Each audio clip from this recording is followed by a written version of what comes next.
Ay mga idol, ipakita ko lang sa inyo ang aking mga alagang mga manok. Okay. Ay mga idol.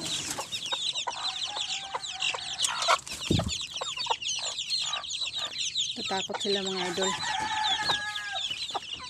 Ito kabila mga idol. Malalaki ang lahi niyan. Malalaki. Ito pa mga idol. Ay.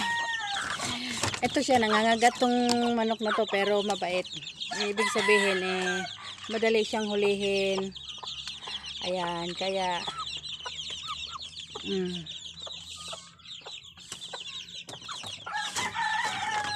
ayun pa oh. Huwag na lang natin buksan to mga idol dahil nanunuka. Ayan. Ayun, daming mga ano. Kikita nyo ba mga idol? Yan mga sisiw, marami. Ayan. Ayan, marami sisiw. Ayan. Mga pusa. Ayan mga idol, meron pa dito mga idol oh. Manok ko mga idol. Pangsabong to mga idol pero hindi ako nagsasabong. Bali, ginagawa ko lang pampadami siya ng ano. Siya ang umaasawa sa mga babaeng manok dito. Sa akin lang din. Ayan. Akin din yan mga idol. Ito pa. Ayan o. Ayan siya mga idol. Yung pusa ko naman sunod na sunod. Ayan.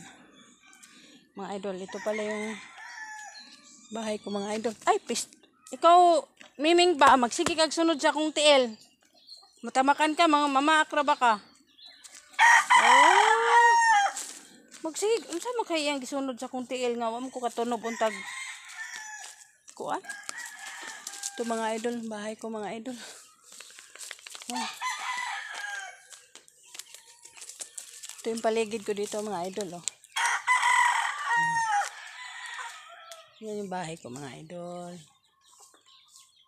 Madilim. Yan. Dito tayo sa maliwanag mga idol.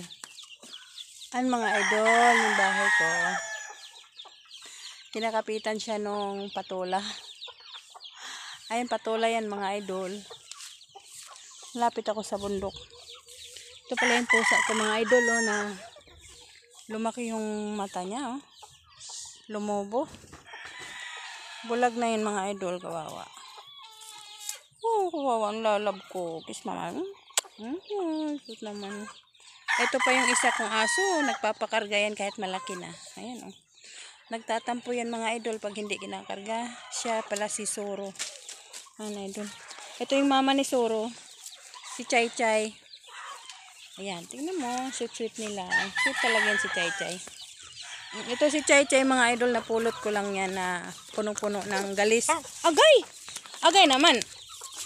Tingnan mo yung pusa mga idol, kumapit lang siya sa aking dibdib. Chay, pagpuyo Chay, kumapit lang siya idol. Oh. Yung pusa mga idol. Baba na lang ga. Baba na.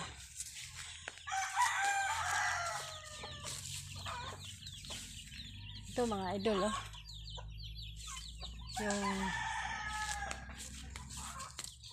Yung garden ko mga idol, hindi ko na ganong naasikaso mga idol kasi